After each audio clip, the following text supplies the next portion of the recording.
Hello everyone, welcome to BrainCan channel, the channel about brain research. Today we have a very interesting and actual topic. We will talk about the aging and about brain clocks.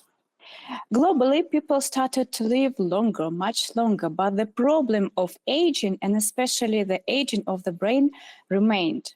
And the problem and this question is getting more tough if we talk about dementia, for example, because the dementia and different pathologies related to the aging of the brain are listed in the top 3 reasons of euthanasia in the elderly population. So, but fortunately, science never stops. And today I'm very happy to have the interview with Dr. Carlos Coronel-Oliveros, who built the model of brain clocks and who studies the aging of the brain and the ways how we can slow down the aging of the brain.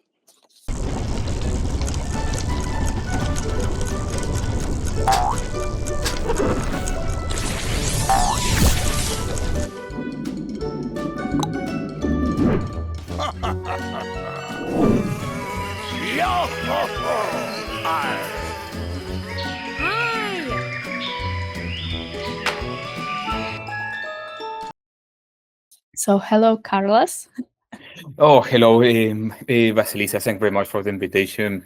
Well, for us, this is a very special work.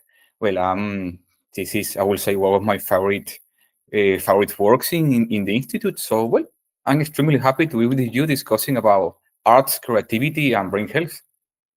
Yes, and this is important to mention because you are the main author, right, in the paper Creative Experiences and Brain Clocks that was published this year in Nature Communication. Yes, and the first half of our paper. And this paper became very famous actually in our scientific fields, yes, because tell me, what have you done? Let's start with the question. You decided to first of all to build the model that would show the healthy and pathological or Mhm. accelerated aging of the brain, right? Could you please tell what is the healthy brain aging?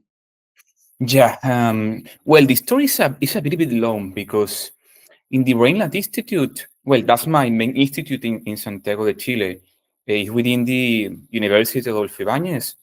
Well, we have been working with the negative modulators of brain health. That is, any negative elements of our lives that could shape the brain dynamics in a negative way. That is, well, I'm talking about, for example, stress, violence, inequalities, and also brain disorders or brain diseases.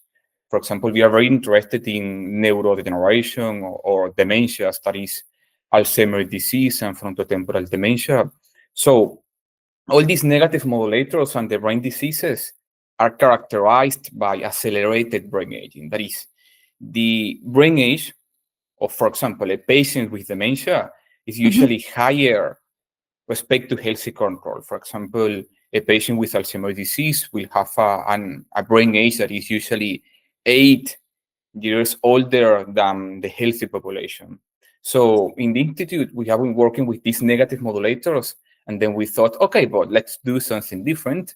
And well, we're starting to study the positive modulators. So one of these modulators could be, for example, physical activity, but in this specific work about creativity, we studied the effect of arts and also, well, yeah, arts and creativity on brain health. That is just to deliver a most positive message that is how So we you can studied protect. the population of musicians, dancers, visual artists, and also you included professional gamers, right? Yeah, exactly. Could you please explain why do you? Because I also like video games, just in the Mm, case.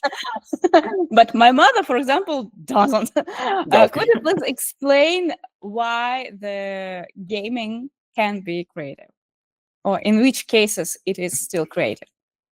Well, first we use a very broad definition of creativity. That's very important. Is first define what is creativity.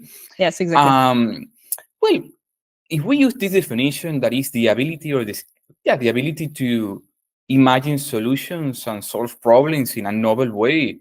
Creativity is not exclusively to art. So we are creative in different aspects of our life when we are thinking about solutions, for example, in our everyday problems, for example. So we use this very broad definition of creativity. And in the case of gaming, I know that this is a little bit polemic because gaming is also associated, according to some studies, somewhat to gaming addiction.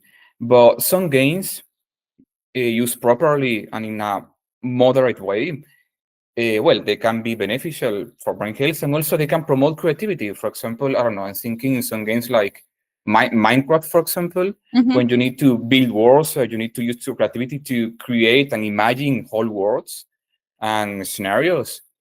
But in this specific work, we used StarCraft. That is a Hmm. strategy video game. Of course, it's not only about creativity. It's a game that is very attentional and Strategic. cognitive. It's more about logic, inference, and attention. But also, you need to use creativity to think about and and also quickly about possible solutions to overcome your opponents. That is, managing armies, thinking about new strategies, how to adapt quickly to the strategies of your opponent. So we use this broad definition of creativity, that is thinking about solutions to solve specific problems. A lot of, let's say, I aspects or would I disciplines would in our add, lives are related to creativity. I would add that this is not typical solutions of the problem. And this is basically the ability that is each of us possess. Actually, we had the interview with Dr. Jesus Ramirez Bermudez. He's Mhm. a psychiatrist from Mexico. He's also Latin American. Oh, And yes, we had the full episode about the creativity, and he told actually and explained different ways of the development of creativity, and how it is useful, for example, in rehabilitation and for different patients. Which he has in his hospital. So, yes, basically, creativity is not something extra. This is what we all have at some basic levels, and if we develop this, if we become experts in some creative um, professions or in some creative activities, let's put it like this, then very interesting things start to happen. Could you please explain what you observed on your data set? well, no, I completely agree. Well, it's interesting because in our work we have two different type of designs. Okay, Mhm. one is the expert type design. That if we compare experts and non-experts in different type of disciplines, so we have professional tango dancers with people that don't have any idea about tango. I mean, they don't. Well, I don't know about any other. Well, type I of dance dancers. tango. I like tango. No, no. Well, I'm not I'm not Argentinian, so to be honest, I have no idea about tango because, well, I can't dance tango. But it's super interesting. But well, But we do you dance compared. bachata? No, not really, but well, not really bachata. I'm from Venezuela originally, so Okay. there is more popular maybe merengue and salsa. Ah, merengue and No, salsa. that's Okay. different. Well, no, but tango is no something completely different. So, and it's very technical, at Yes. least in my opinion. But yeah, it's not popular in Venezuela. I would say it's more popular in Argentina. Well, that's the reason. Because the participants are from Argentina, because well, it's tango. Yes, but it was very convenient. Actually, I very like how you made this study, and just in general, I like the projects because I went through some of your papers from BrainLat Institute, and I was impressed how you organize your research, how you benefit from open data sets, and just by using modern technologies, machine learning, and because I guess the cost of such research is not very much, right? Well, if you have the data, all the data already collected, is just Mm-hmm. trying to make a different use, or make it or maybe a better use of the of what you already have published. So Mm-hmm. that's it, and that's very important. I Well, that's the importance of the open science, because you can do amazing things if you have the right data. So that is one problem that we used to have, for example, in some laboratories in Latin America, and that you try to do all your experiments, so you end up with, Mm-hmm. you can still do a great job, but it's Mm-hmm. different to just try to find something using data from 45 participants, that could be, the data that you could collected during the experiments. But it's different when you have access to a massive data set, when you can, let's say, answer more deep questions, and you can do more refined analysis, just because you have the data. So that's the Of course, importance of open science.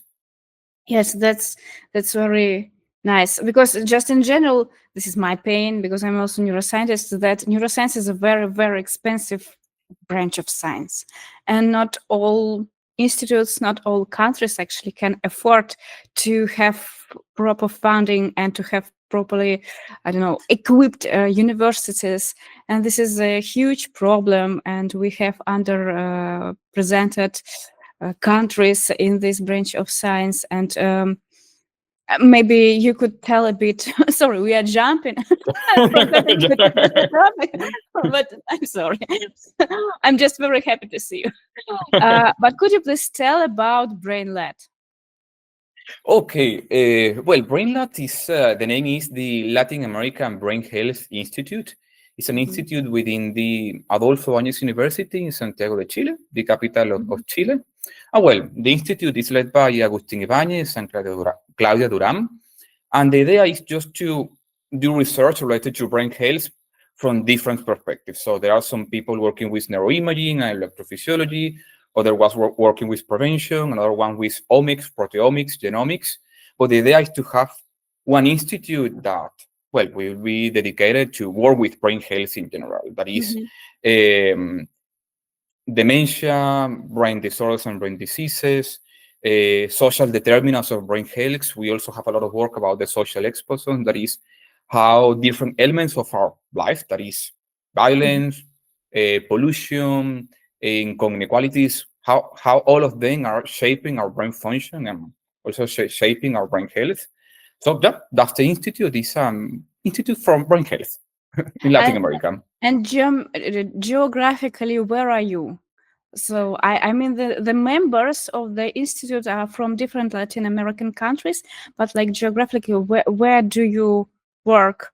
In Dublin, in San Francisco, or partially, for example, in Chile, and also you can travel and finish a part of your research in Dublin, for example.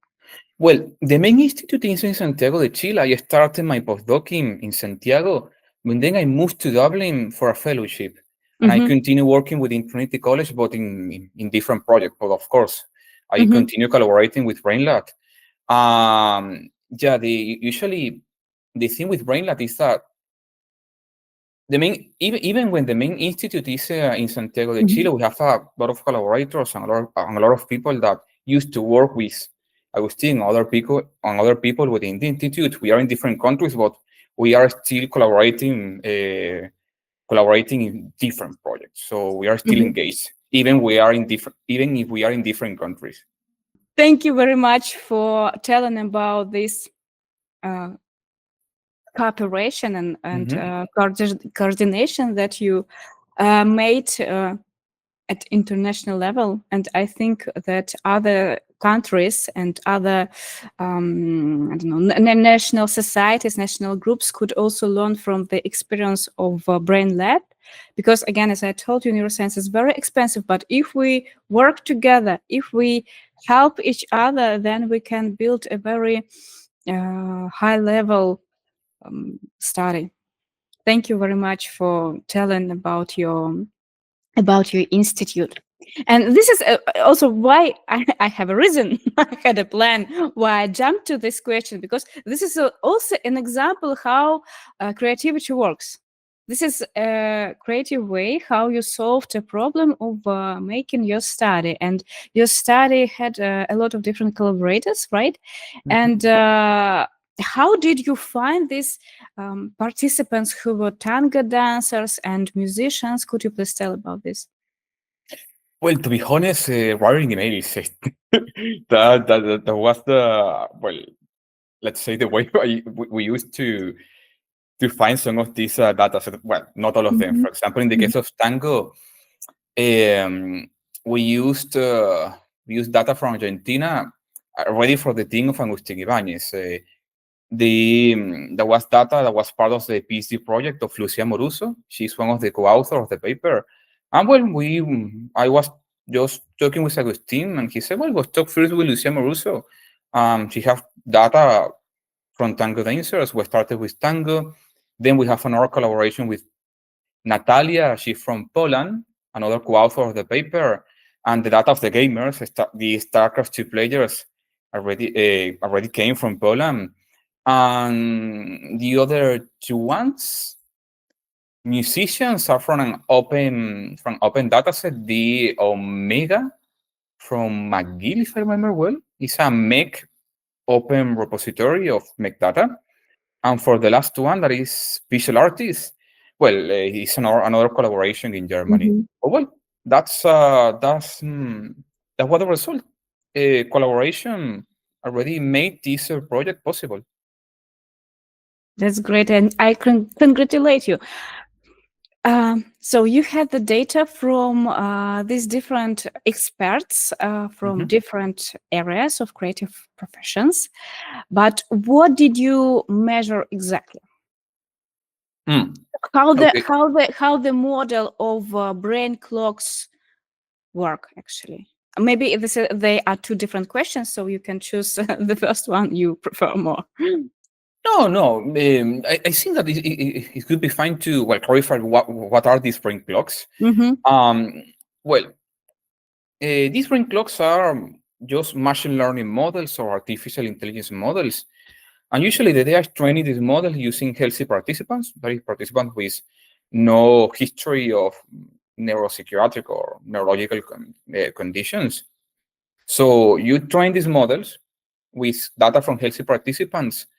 And the idea of the model is trying to use something that you can acquire from the brain or measure from the brain. It could be e.g. functional connectivity, or you can use brain atrophy or brain matter volume, anything that should be derived or derived or derived from the brain. Um, you train these models using, in our case, e.g. functional connectivity, and the idea is Now predicting. we need to explain these things for the people who who will be watching this episode, because yes, so during I will try to start and then you can Mhm. correct me. Yeah, perfect. So during the pathological processes uh, in aging, the brain volume starts to decrease, as well as the volumes of gray matter um, s- uh, continue to decrease too, right? And by measuring these differences of actually shrinking of the brain, you can already make some conclusions or predictions about the processes and about the aging in the brain, right? Mhm. Yeah, exactly. We can do the same, something similar using electrophysiology. That is electroencephalography. Well, this is a technique just to measure electrical activity in the brain, and you can extract information from this electrical activity that, well, can be related to aging. So you can use this electrophysiology to predict what is the age of the participants using these brain clocks. So these models usually, or the idea is to predict the age of your brain using electrophysiology. So imagine that I don't know, I'm 60 years old, but the age of my brain, according to this brain clock or machine learning model, Mhm. is, I don't know, 85. Hmm. So I have 25 years of accelerated brain aging. That is, the age of my Wow. brain is older than my real chronological age. That is accelerated brain aging. And we used a word or a term that we named brain age gap. The brain age gap is the difference between the age of your brain and your real age. It's just one single number. That's it. Okay. But but you can have the opposite scenario. You can be 60 and the age of your brain is 40 years old. So you have minus 20 years of delayed brain aging. So the age of your brain is younger than your real age. And this could be ascribed, or you can say that this is a consequence maybe of some positive modulators. It could be physical activity, social interactions, or it could be creative experiences. This is the idea of using brain clocks. So having a model that will predict the age of your brain using electrophysiology, in our case, and then you use the model to compute these brain age gaps. And you can say, okay, these participants have accelerated brain aging, and these other ones delayed brain aging. Thank you very much for the explanation of this model. And you, as I remember, you used artificial intelligence also to work with your data, with your data sets, because electrophysiological data are huge actually. And this is one of the fields where artificial intelligence helps a lot. And I just wanted to say that, again, this is a technology. Uh, the consequence of application depends on the ways how you apply it, right? And in this case, of course, it's not a threat for humanity, how people like to describe artificial intelligence, but a huge support. So, and you had experts, right? People who spent many years dancing or playing music or playing strategic video games, or you had just people who didn't practice it, right? And you compared again these gaps of brain age, and what have you found? Well, yeah, that you're completely right. It's experts and non-experts in any type of disciplines. And well, what we found is independently of the disciplines, and this is extremely positive in my opinion. I will tell you later why. Independently of the discipline, we found delayed brain aging. If you compare the expert and non-expert, that is, you compare the tango dancer with the non-experts, we found a difference of 7 years, approximately 7 years. That is, the brain age of the tango dancers was 7 years lower than the age Mhm. of the non-expert. So, and that's happened with tango, with music, with visual arts and gaming. So, independently of the discipline, we found delayed brain aging. So, the message is, well, we have, let's say, two takeaway messages. One is all these disciplines, independently of, let's say, their characteristics, they are producing delayed brain aging. Mhm. They are protecting the brain from accelerated brain aging. And the other one that is, for me, well, very positive is that all of them are different. So just because we all have different hobbies, we all have different interests, it's nice to see that there is no one solution to this problem of how we can protect the brain from Mhm. accelerated brain aging. There's no one single solution. So different type of activities can be good for protect your brain, and that's Like good because well, we are substantially different. good. Yes, they keep the brain young and keep people more efficient and just healthier. And Hmm. I think this is what uh, different public health organizations should take into account. That if you fund some different creative activities, different art studios, or just keep on promoting artistic education in schools, then this is the way, low cost way, I would say, how we can make the population globally much healthier and much younger if we talk about cognitive abilities, right? No, completely. One thing, for example, we have been discussing with Agustin Ibanez, is that one problem with, in our opinion, with art, or maybe the perception of art, is that art is usually for for the elite, that is Mhm. for wealthy people, rich people.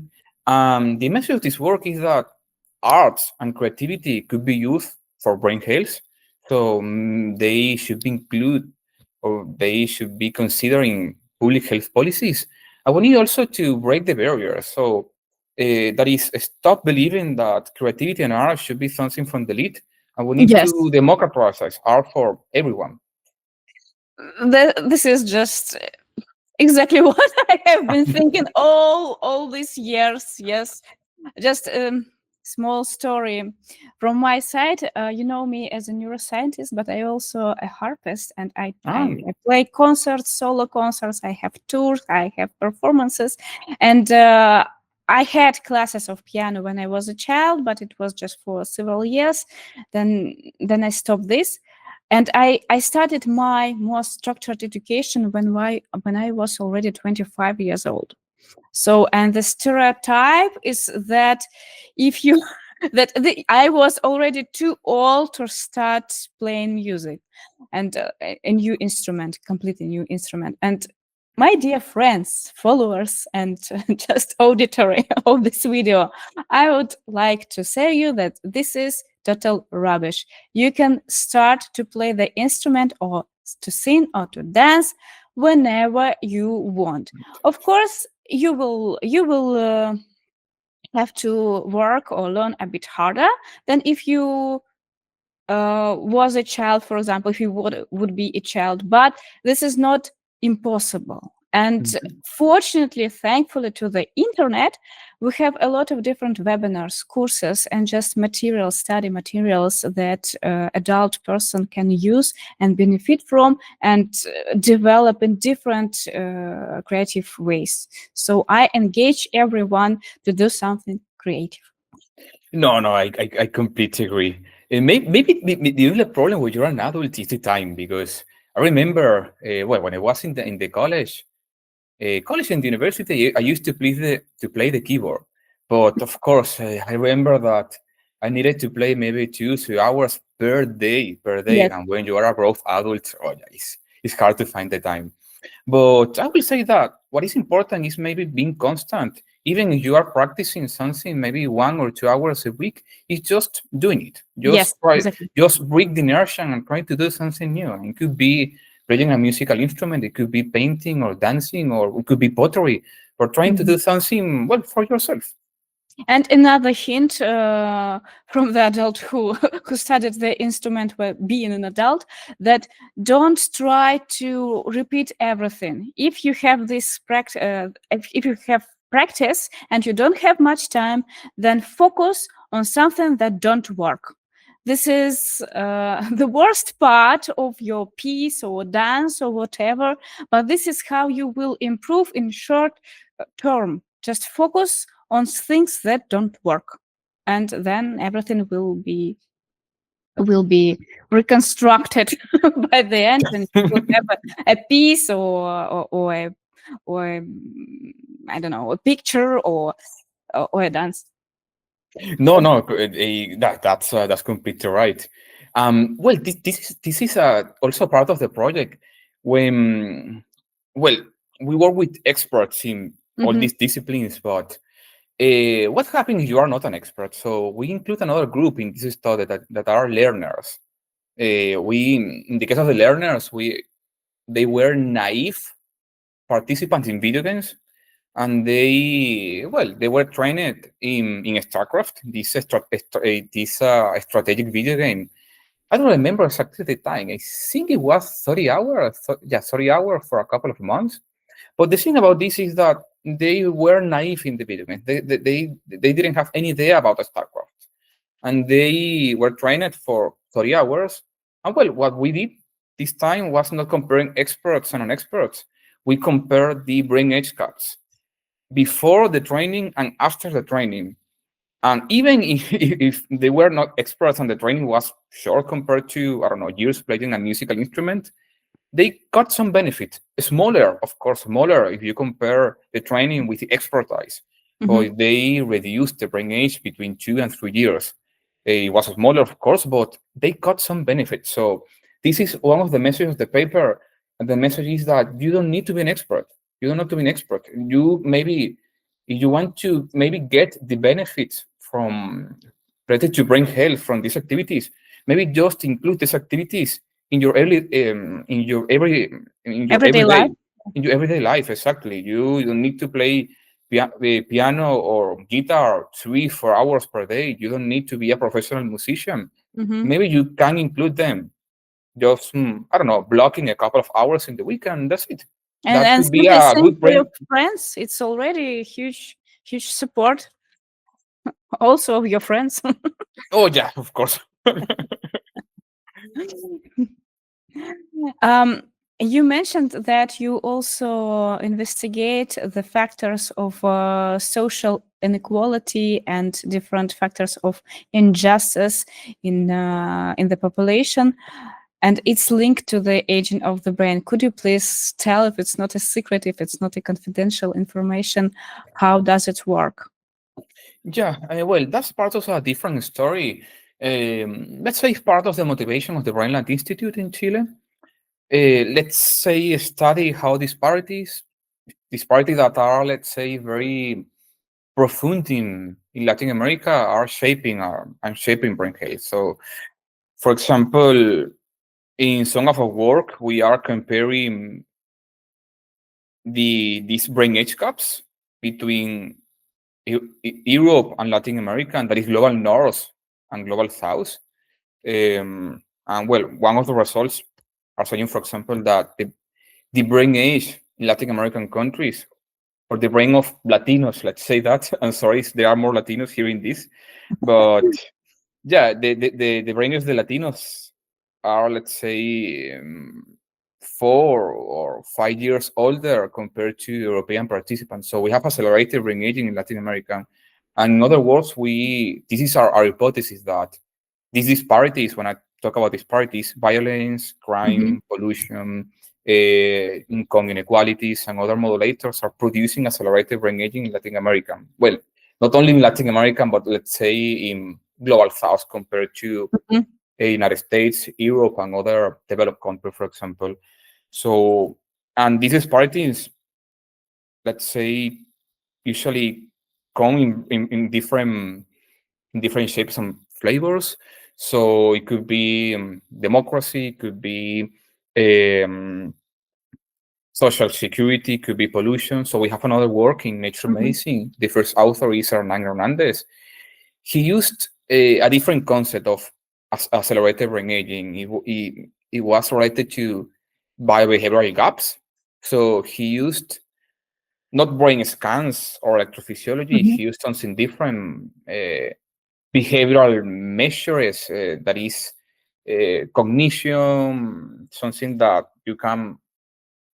Cognitive is tests, I guess, right? cognitive test, exactly, cognitive Mhm. test. And what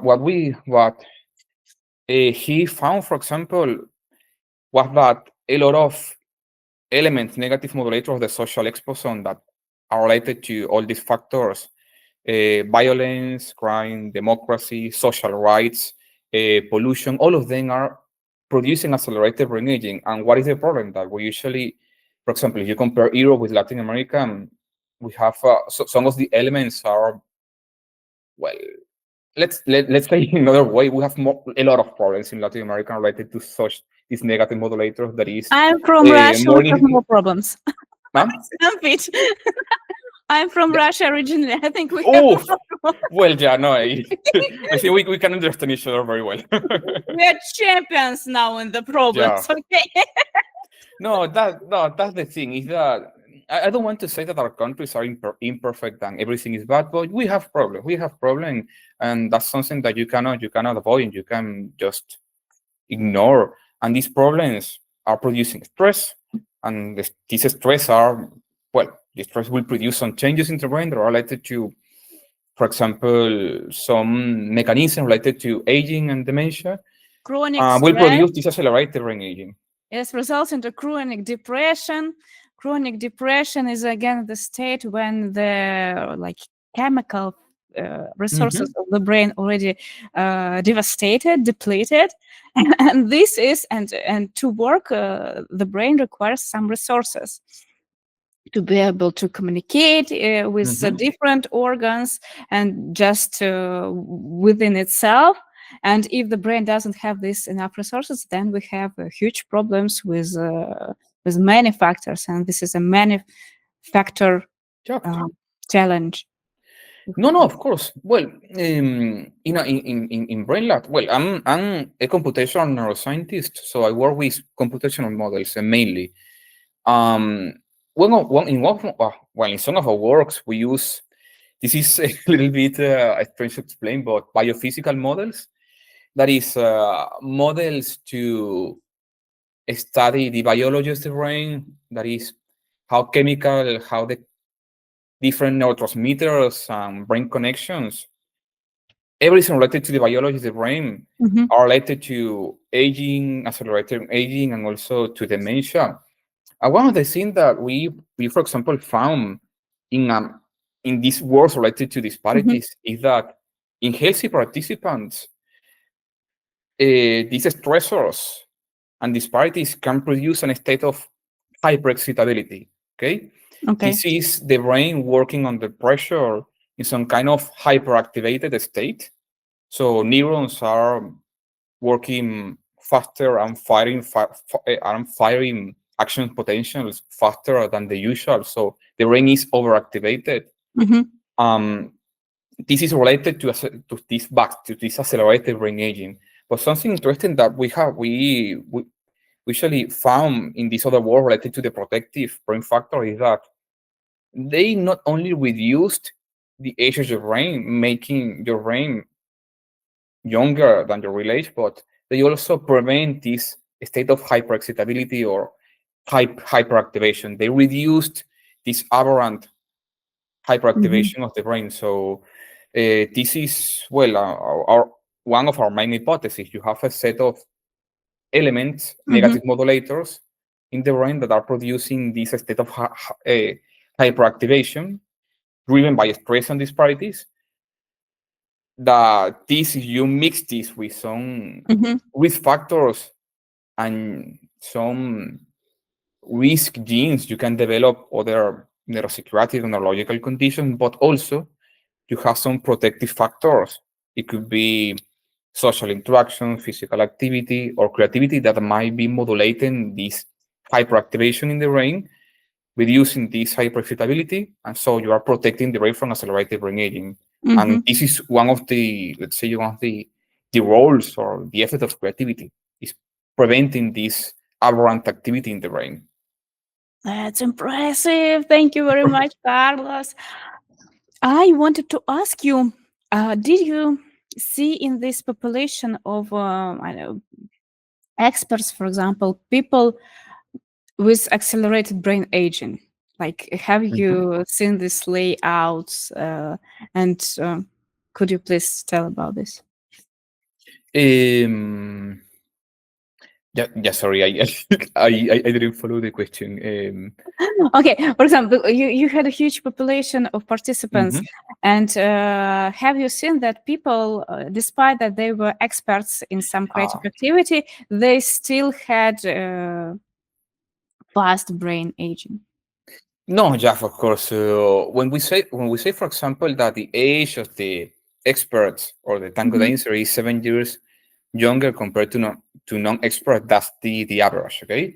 The group mhm, average. But some participants within some experts, they could have accelerated brain aging. That usually happened. And the opposite from the non-experts. Some of them could have delayed brain aging compared to the to the experts. Well, this could be a cause, for example, of signal signal quality. For example, when you are doing mhm. experiments usually are not perfect, so you always have some sources of uncertainty or noise. For example, Noise. Yeah. noise that's usually one problem working with this experiment, that you have a lot of noise and a lot of things you need to control for. Mhm, This is one of the problem, and the other problem is that, well, they're experts, but they are humans in any other aspect of their life. So we control from some demographics that if the all the groups are the same in terms of age, for example, mhm, sex education, and also they are from the same countries, but well, we don't know if they are, let's say, completely healthy related to, let's say, physical activity, because there are a lot of elements that usually can Yes. modulate brain health. So they are, creativity is a layer, but you have multiple layers, and all of them contributing to your brain health. So that's something that we didn't know. If some of the participants are engaged in other type of activities, and to be honest, that's hard to control. So it's normal within the group. We can expect some variability because there are more layers that can be modulated brain health. But this is nice. That this is the proof that you have real data with real people. You have barriers, you have Hmm. differences in the data. But I had this is good that you just in average you receive such results, because I have concerns about musicians, for example, because I know that it is a problem for professional musicians uh, to go against some stereotypes. And one of the stereotype is that since you're doing something extra, you are playing from the stage, you are above other people, you are super person, superhuman almost, and you need to take something that will help you to stay this super person, something extra. And this is the way to different substance addictions. Hmm. Yes, exactly. There is there are some works not related to brain health, more about mental health. Well, the conclusion is a bit sad. You can get benefit from the music, Hmm. well, similar to this work of creativity and brain clocks, but there are there are two. I don't want to say two problems, but well, at least one of them is a problem. First is that the benefits started to be lower and lower when you're increasing the time doing something. It could be video games or music or whatever. Okay, so well, that's positive because you don't need to be an expert, and you don't need to be fully immersed in something to get some benefit. Maybe Hmm. just practicing something a couple of hours in a week will be enough.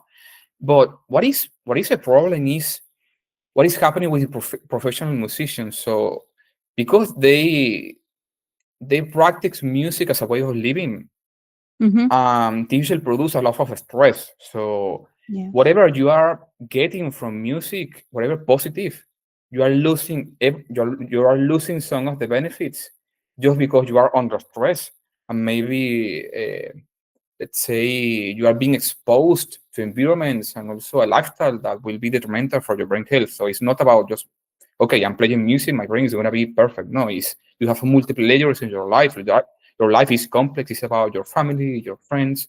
It's all physical activity. I cannot recommend someone just play video games or play the guitar 8 hours a day without doing anything else. No, you need to do exercise. You To need to have meet like your a friends, social life, this is very important, socialize. because this is what I saw many times when families, and this is usually the ambitions of parents. They parents make their kid to play tens of hours per day, just minimize an exposure to different factors, trying to bring up a genius in music, in piano, and it's especially popular in piano. That happen And a lot.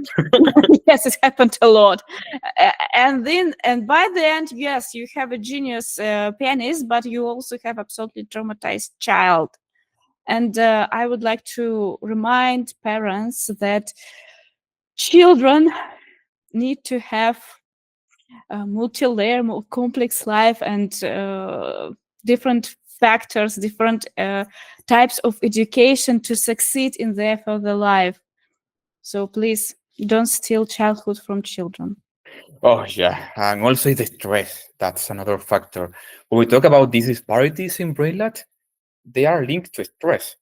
And one thing great from these creative activities or hobbies in general is how they can make us happier. It's about happiness, about doing the thing that you really enjoy, and these activities can reduce your stress level and make you feel better. And this is super important. But if you are practicing something or doing something for hours and hours under stress just because you need to be perfect at it, you are you are putting your body into stress. So that's any benefit that you can get from these activities will be nothing. You are just doing them just for, well, to make to you need to perform perfectly or to practice a lot just to be perfect. So Yeah. yeah, the stress is horrible. So that's And something that, the metrics of this perfectness, okay, they can be very subjective also. Yes, this is also another risk factor. So, and again, if we compare it to the artificial intelligence, suddenly, again, everything everything depends on how you use different Mhm. devices or skills.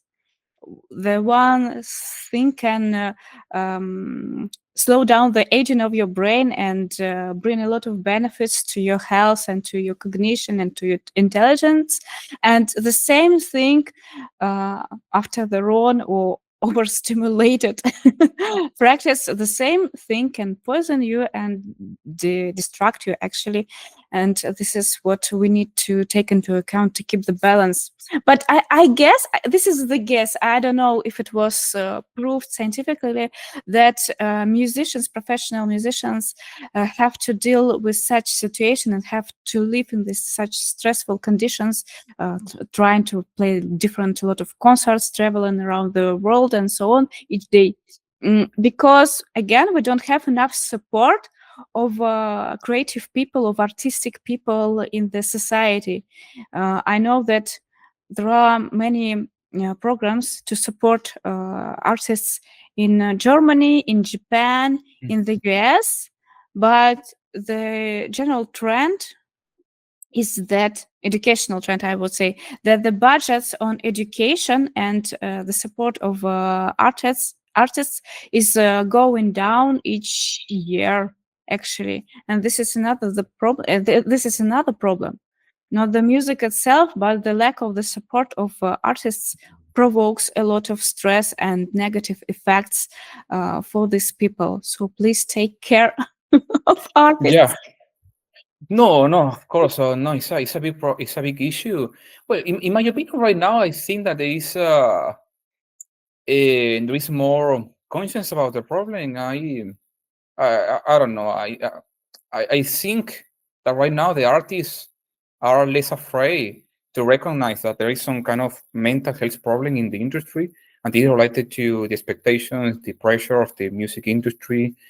Also, well, the lifestyle that is touring for one whole year, a couple of months, is exhausting. He's traveling to different cities. Maybe you can be, I don't know, in three different series in just 3 4 days, and Yes, that is exactly. exhausting. And that's I don't know what will be the solution for this problem because it's extremely complex, but it's an issue.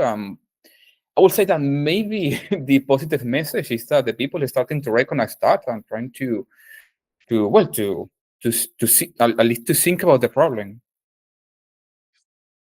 Yes, and I also think that if we could support artists, musicians, dancers, and could popularize the creative experiences, creative skills in the population, these people could help other people, learners, for example, to stay younger, right? Hmm. So it could be a very nice project. No, no, of course. You mentioned overstimulation, and I met in the literature that usually overstimulation started to be the result of consistent usage of social media. What do you think about this, especially TikTok and all these fast social media and quick videos and so on? So, what do you think? Does it have any impact on brain clocks? Well, that's an interesting question. It could be an idea for another project, to be honest. The impact Yeah. of social media. No, it's an interesting idea. Well, I'm not into social media. I started to close some of my social media apps a couple of months ago just because it's time consuming. So Mhm. they could be addictive. Maybe I'm just thinking if if right now social media could be a problem, an addiction problem for my generation, I am thinking about the younger generation that is these teenagers that are right now in their they are 14, 15 years old. I think that's a huge problem right now, how social media are capturing their time. So there are some reports telling that there is some kind of attentional problems just because this social media addiction problem. I'm not an expert in this particular topic, but I will say that there are maybe two problems. One is related to addiction. Social Mm-hmm. media could be addictive, and the other one are the expectations because I think we are not designed just to be so overwhelmed with information in Mm-hmm. this world. So we are bombarded by a lot of news about not only news and also with the life of everyone in social Mm-hmm. media. And this could create unrealistic expectation about what your life should be. If Yes, you exactly. compare yourself with other people, and of course, the people in social media usually post the best aspects of their lives. So this unrealistic expectation can create frustration, and frustration could be a source of stress, and stress will produce or might produce accelerated brain aging. So these are all just ideas and hypotheses, but I'm sure that there should be some kind of negative impacts of social media in stress.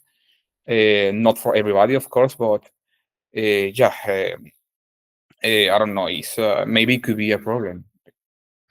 I I spent some time thinking about this because actually I'm 31. I'm from the generation that really likes social media because for me it was like a window to a big world and I could Hmm. contact and meet different people from different countries and I like to study different cultures and so on. So for me it was a big source of knowledge and joy. But what I've noticed during the last years that since social media like Meta or even our adorable YouTube um, are fed up by algorithms, and you as a person who worked with machine learning, you understand that the principle of these algorithms, so that just for everyone, they are made in the way to make more clicks and more reactions and more comments. And it resulted that we unfortunately see much more content with hate, with different violence, with different absurdic information and just nonsense, because exactly this type of content attracts a lot of attention and Hmm. increases these numbers of clicks, dislikes, comments, and etc. And algorithms are very stupid. They just want to maximize the number of these reactions. And this is what we see now, the huge bias in the information that we see from our smartphones, and we do it every day. And it's difficult to find a person who doesn't have a smartphone now. And this is, I think also this is another factor that contributes to injustice, and inequality, and just this chronic, hate and stress which people experience by seeing this. Yeah, well, in YouTube right now we have the shorts. Yeah, that is content more similar to Instagram. So Mhm. I don't want to say that all the shorts are bad, Yes, but yes. for me, usually when at least this is Carlos, but um, at least when I use YouTube, I don't know. Usually I open the app just to watch long videos because I don't know. I want to watch something interesting today. I use YouTube for watching something that will be great for me. But now we have a short, so every time I'm trying to search for something, I have a plenty of shorts in the in the search list. Mhm. So this is some.